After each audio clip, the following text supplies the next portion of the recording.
Le lendemain matin, il alla se promener sur les quais dans l'espoir d'y croiser les étranges marins d'Inquanock.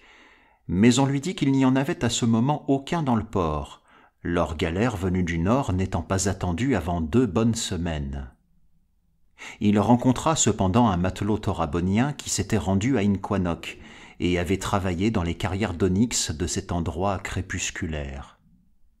Ce matelot lui dit qu'il devait certainement exister un passage au nord de cette région habitée, mais que tout le monde semblait le craindre et l'éviter.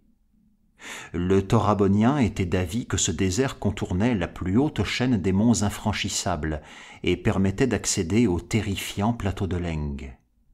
Raison pour laquelle, croyait-il, les hommes le craignaient. Cependant il reconnaissait que d'autres rumeurs couraient à son sujet, parlant de présences maléfiques et de sentinelles innommables.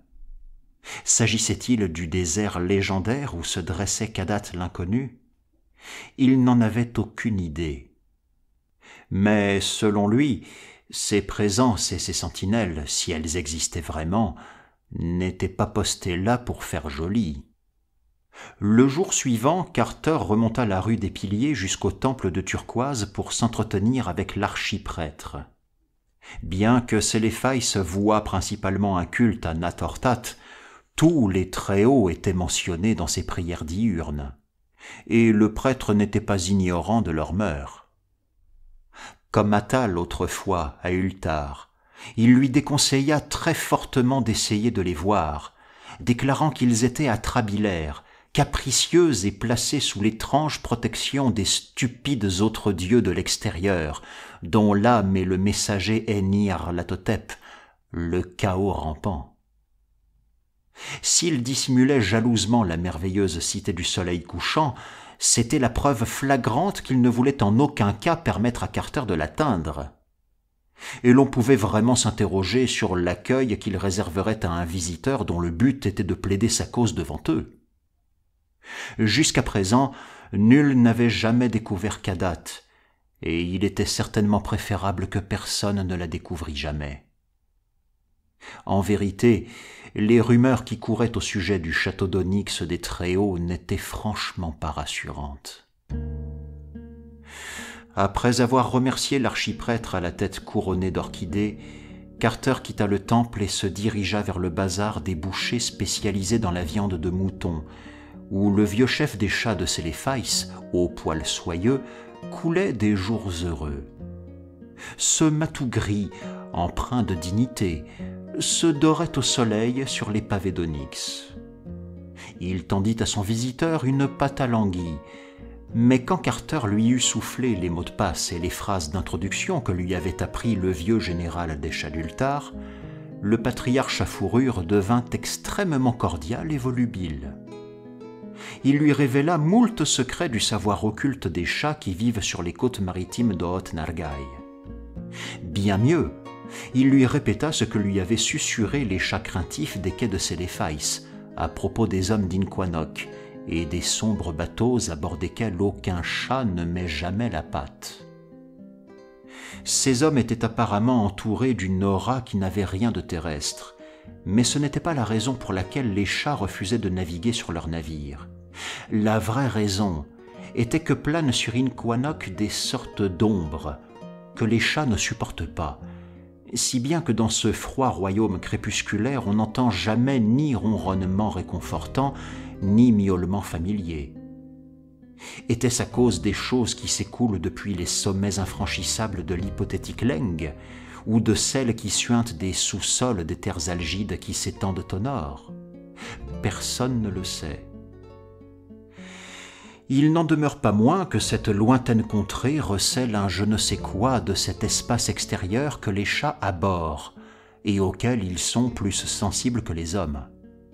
Voilà pourquoi ils ne monteront jamais à bord des sombres bateaux qui font voile vers les quais de basalte d'Inquanock. Le vieux chef des chats dit aussi à Carter où trouver son ami le roi Curanès, qui, dans les derniers rêves de Carter, régnait alternativement dans son palais de cristal rose, appelé le palais des 70 délices à Céléphais, et dans son château dans les nuages dont les innombrables tourelles se dressaient à Séranie. Il semblait que, n'arrivant plus à se contenter de ces lieux, il éprouvât une puissante nostalgie pour les falaises et les dunes anglaises de sa jeunesse. Là, les vieux champs d'Angleterre flottent le soir derrière les fenêtres à croisillons des petits villages rêveurs, et les tours grises des églises se dressent, magnifiques, dans la verdure des lointaines vallées.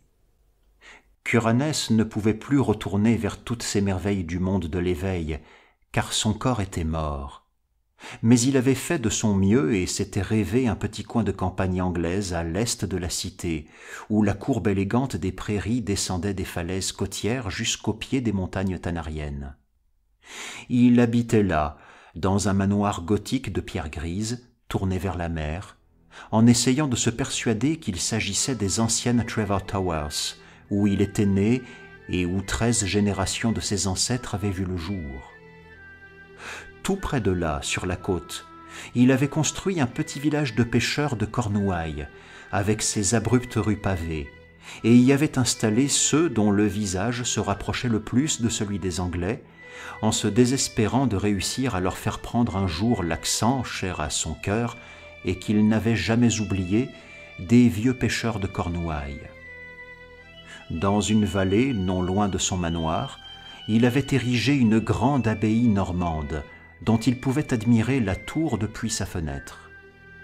Autour de cette abbaye, il avait rêvé un cimetière dont les sépultures grises, recouvertes du même type de mousse que dans sa vieille Angleterre, portaient les noms de ses ancêtres.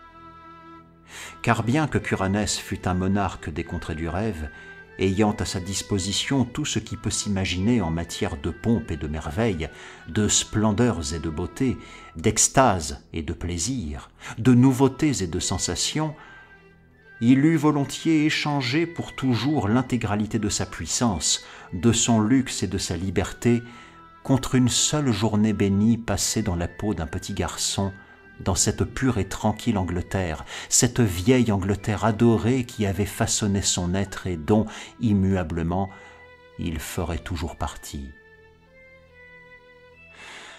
Après avoir dit adieu au vieux chef gris des chats de Séléfaïs, Carter ne se mit pas à la recherche des terrasses du palais de cristal rose, mais sortit par la porte est et traversa les champs de marguerites en direction d'un pignon pointu qu'il aperçut entre les chênes d'un parc montant jusqu'aux falaises. Il atteignit bientôt une grande haie où s'ouvrait un portail flanqué d'une petite loge de briques. Lorsqu'il eut actionné la cloche, ce ne fut pas un laquais en livrée et dûment consacré par le palais qui vint à sa rencontre en boitillant, mais un petit vieillard rabougri en tablier, qui s'efforça de parler avec les bizarres intonations de la lointaine Cornouaille. Alors Carter remonta le chemin ombragé d'arbres ressemblant autant que faire se pouvait à ceux d'Angleterre, et gravit des terrasses ornées de jardins dessinés comme du temps de la reine Anne. À la porte, flanquée par des chats de pierre comme le voulait autrefois la coutume, un maître d'hôtel affublé d'imposants favoris et de la livrée adéquate l'accueillit et le conduisit aussitôt à la bibliothèque où Curanès, lord d'Haute Nargaï et du ciel autour de Serrani, était assis, pensif, dans un fauteuil placé près de la fenêtre, d'où il regardait son petit village de pêcheurs tout en se prenant à rêver l'arrivée de quelque vieille nourrice qui le gronderait parce qu'il n'était pas prêt pour l'atroce garden party du vicaire, que l'attelage attendait et que sa mère perdait patience.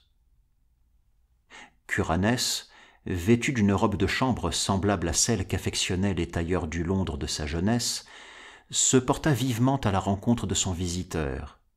En effet, la visite d'un anglo-saxon du monde de l'éveil lui faisait chaud au cœur, même s'il s'agissait d'un saxon de Boston, Massachusetts, plutôt que de Cornouailles. Ils s'entretinrent longuement du temps jadis, ayant beaucoup de choses à se dire, parce qu'ils étaient tous les deux de vieux rêveurs, fort versés dans les merveilles des endroits incroyables. Curanès, en effet, était allé par-delà les étoiles, dans le vide ultime, et on disait qu'il était le seul à ne pas en être revenu fou. Carter finit par évoquer le sujet de sa quête, et posa à son hôte les questions qu'il avait déjà posées à tant d'autres. Khuranes ignorait où se trouvait Kadat et la merveilleuse cité du soleil couchant. Mais il savait que les Très-Hauts étaient des créatures auxquelles on ne se frottait qu'à ses risques et périls, et que les autres dieux avaient d'étranges façons de les protéger de la curiosité des impertinents. Il avait beaucoup appris sur les autres dieux dans de lointaines régions de l'espace, notamment dans cette région où la forme n'existe pas et où des gazes colorés étudient les secrets les mieux cachés. Le gaz violet Sngak lui avait raconté de terribles choses sur Nyarlathotep, le chaos rampant, et l'avait mis en garde, lui recommandant de ne jamais s'approcher du vide central où le sultan des démons, Azathoth, se goinfre voracement dans l'obscurité. En conclusion, il n'était pas bon de fourrer son nez dans les affaires des très anciens. Et s'il persistait à interdire l'accès à la merveilleuse cité du soleil couchant, mieux valait ne pas la chercher. En outre, Khuranes doutait que Carter pût tirer profit d'un tel voyage vers cette cité, même s'il l'atteignait. Lui-même avait longtemps rêvé de la belle Séléphais et soupiré après les terres d'Oth-Nargai, aspirant à une vie libre, colorée, riche en expériences, exempte de toute chaîne, conventions et stupidités. Mais maintenant qu'il avait atteint cette cité, ce pays, et qu'il en était devenu le roi, il trouvait qu'il en avait trop vite épuisé la liberté, la vivacité. En outre, leur manque de lien avec quoi que ce fût de solide dans ses sentiments et ses souvenirs les rendait monotones. Il était roi d'Oth-Nargai, mais pour lui ses mots sonnaient creux, et il se penchait sans cesse sur les vieux souvenirs familiers de l'Angleterre qui avaient formé sa jeunesse. Il eût donné tout son royaume pour le tintement des cloches des églises de Cornouailles résonnant sur les alignements calcaires des Downs, et les 1000 minarets de Séléphais pour les toits en pente familiers de son village natal. Aussi déclara-t-il à son visiteur que la mystérieuse cité du soleil couchant qu'il cherchait risquait fort de le décevoir, et que mieux valait peut-être la garder en lui tel un rêve magnifique à demi oublié. Car il avait souvent rendu visite à Carter autrefois dans le monde de l'éveil, et connaissait bien les charmantes collines de la Nouvelle-Angleterre qui lui avaient donné naissance. Et le roi conclut en prédisant aux pèlerins que, pour finir, la seule chose dont il se languirait serait le spectacle des paysages qui composaient ses tout premiers souvenirs, la lueur de Beacon Hill à la tombée du soir, les hauts clochers et les rues sinueuses des collines de l'étrange Kingsport, les vénérables toits en croupe d'Arkham, cette antique cité hantée par les sorcières, et ces lieux de prairies et de vallées bénies où couraient des murettes de pierres sèches, où les pignons blancs des fermes saillaient hors des tonnelles verdoyantes. Il parla de tout cela à Randolph Carter, mais l'arpenteur des contrées du rêve ne se détourna point de son objectif. À la fin, quand ils se séparèrent, chacun avait gardé ses convictions. Carter refranchit la haute porte de bronze menant à Séléphais, redescendit la rue des Piliers conduisant au rempart du front de mer, où il se remit à parler avec les marins de ports éloignés et à attendre le sombre navire de la froide et crépusculaire Inquanock, dont les matelots et les marchands d'onyx à l'étrange visage portent dans leurs veines le sang des Très-Hauts. Par une nuit étoilée, alors que le pharos brillait splendidement sur le port, le vaisseau tant attendu accosta enfin, et des marins et des commerçants au visage étrange apparurent, d'abord individuellement, puis en groupe, dans les antiques tavernes qui jouxtaient l'enceinte côtière. Carter, bien que très excité de revoir ces visages qui ressemblaient tant au visage divin d'une Granec, ne se précipita point pour parler aux silencieux marins. Il ignorait quelle fierté, quel secret, quelle vague mémoire surnaturelle pouvait habiter ces enfants des Très-Hauts, mais il estimait mal avisé de leur parler de sa quête ou de les interroger trop précisément sur le désert de glace qui s'étend au nord de leur contrée crépusculaire. Ces matelots n'échangeaient guère avec les clients des antiques tavernes du port. Ils se regroupaient dans des coins à l'écart, où ils chantaient entre eux les airs envoûtants de pays inconnus, et psalmodiaient de longs récits destinés à l'édification des leurs, avec des accents qui ne ressemblaient à rien de connu dans le reste des contrées du rêve.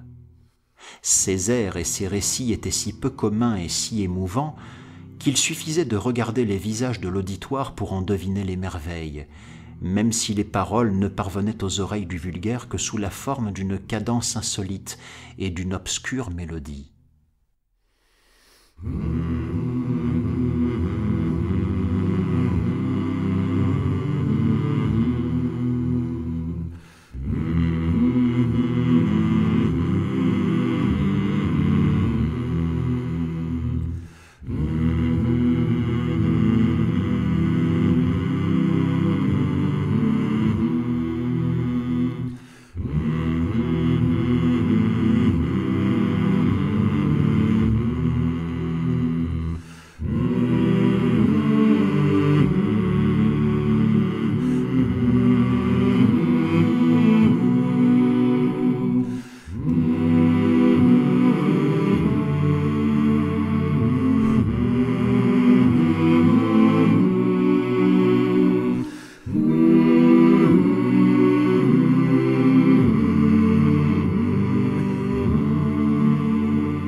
Pendant une semaine, les étranges marins s'attardèrent dans les tavernes et commercèrent dans les bazars de Céléfaïs.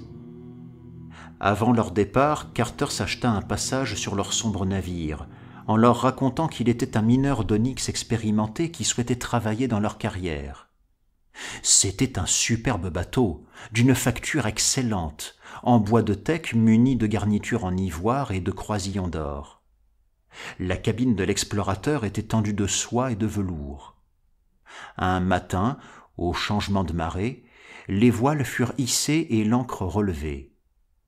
Carter, qui se tenait sur l'étambot du navire, vit alors les murailles, les statues de bronze et les minarets d'or de Céléfaïs, la ville sans âge, flamboyer au soleil levant avant de disparaître à l'horizon. Puis le sommet enneigé du mont Aran rapetissa lui aussi. À midi, il ne resta plus rien en vue que le bel azur de la mer sérénarienne, où, dans le lointain, une galère aux couleurs chatoyantes faisait voile pour le royaume de Séranie, à la croisée du ciel et de la mer. La nuit revêtit sa parure d'étoiles, et le sombre navire mit le cap vers la grande et la petite ourse qui tournaient lentement autour du pôle. Les marins entonnèrent alors leur chant des contrées inconnues, et se glissèrent jusqu'au gaillard d'avant pour regarder à tour de rôle les poissons lumineux jouer sous la quille, tandis que les vigies et les hommes de quart chantonnaient de vieilles chansons. Carter partit se coucher à minuit et se leva dans la clarté d'un jeune matin pour remarquer que le soleil semblait plus au sud que d'habitude.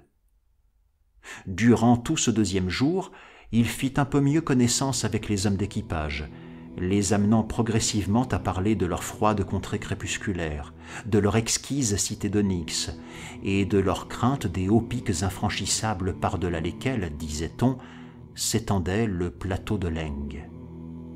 Ils lui confièrent qu'ils étaient désolés de voir les chats refuser de rester dans leur contrée d'Inquanoc, et qu'à leur avis, la proximité du plateau caché de Leng en était la cause.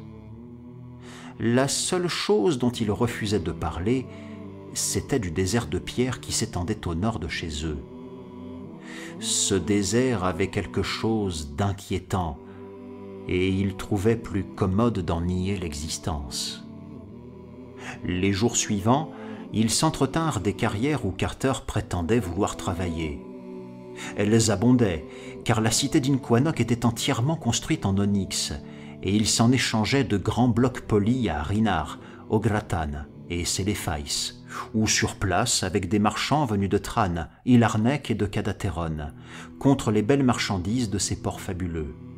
Plus au nord, non loin de ce désert de glace dont les hommes d'Inquanoc préféraient ne pas admettre l'existence, il y avait une carrière abandonnée plus grande que toutes les autres, dont on avait extrait, en des temps immémoriaux, de si prodigieux blocs que la vue de ces vides taillés dans la pierre suffisait à frapper de terreur ceux qui les contemplaient.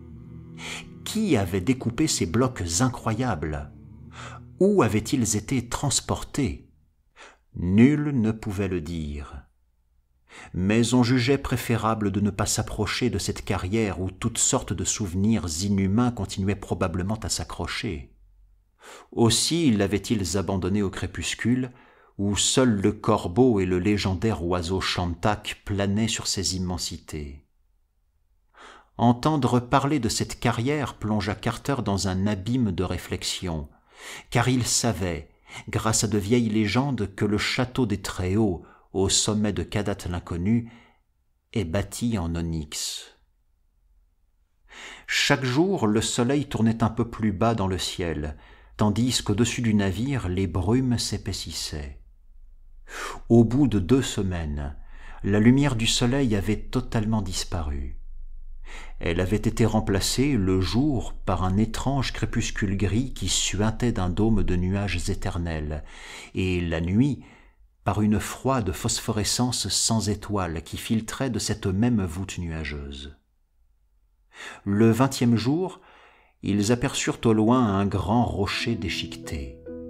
C'était la première terre en vue depuis que le sommet enneigé du mont Aran avait rapetissé dans leur sillage. Carter s'enquit auprès du capitaine du nom de ce rocher, mais il lui fut répondu qu'il n'en avait pas, et qu'aucun bateau ne s'en approchait jamais à cause des bruits qui en émanaient la nuit.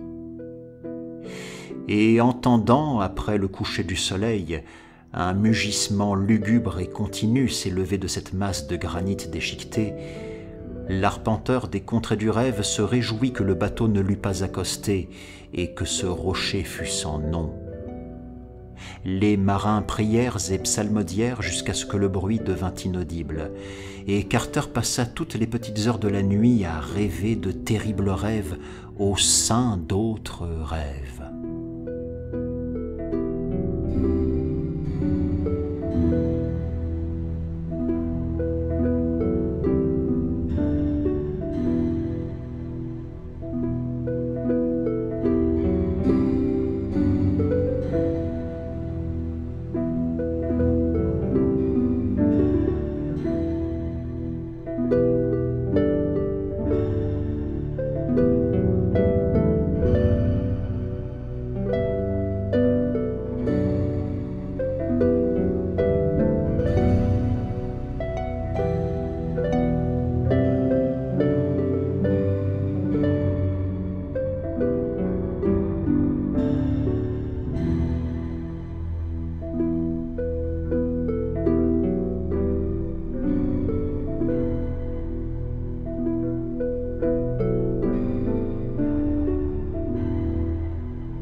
Deux matins plus tard, à l'est, une ligne de hauts pics gris dont les sommets se perdaient dans les nuées immuables se dessina sur l'horizon de ce monde crépusculaire.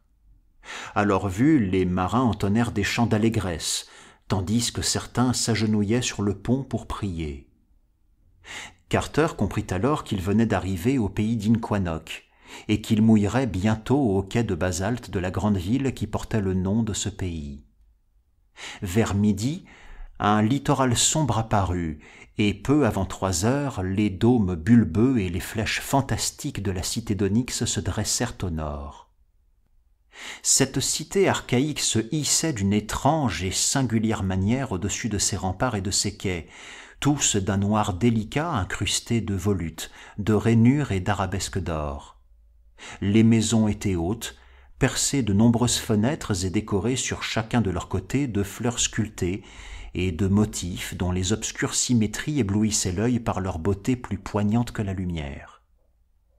Certaines étaient surmontées de dômes boursouflés qui s'effilaient en pointe, d'autres de pyramides à degrés où se dressaient des minarets dont l'architecture déployait toutes les phases de l'étrangeté et de l'imagination. Les remparts étaient bas et percés de nombreuses portes, surmontées chacune d'une grande arche qui s'élevait très haut au-dessus du niveau général des murs, et était coiffée de la tête d'un dieu, ciselée avec autant d'art que celle du monstrueux visage du lointain Granek. Au centre de la ville, sur le sommet d'une colline, se dressait une tour à 16 côtés, plus haute que toutes les autres et couronnée d'un grand beffroi s'élevant d'un dôme aplati. Les marins apprirent à Carter qu'il s'agissait du temple des Très Anciens, que dirigeait un vieil archiprêtre à l'âme rongée de secrets. Régulièrement, dans l'air de la cité d'Onyx, vibrait un mystérieux tintement de cloche auquel répondait chaque fois un chœur mystique de cors, de viols et de voix. Le grand dôme du temple était entouré d'un péristyle, où des flammes jaillissaient parfois d'une série de braséros, car les prêtres et les habitants de cette cité étaient férus de mystères primitifs et s'attachaient pieusement à perpétuer les rituels des Très-Hauts, conformément à ce qui est recommandé dans des parchemins plus vieux que les manuscrits pnacotiques.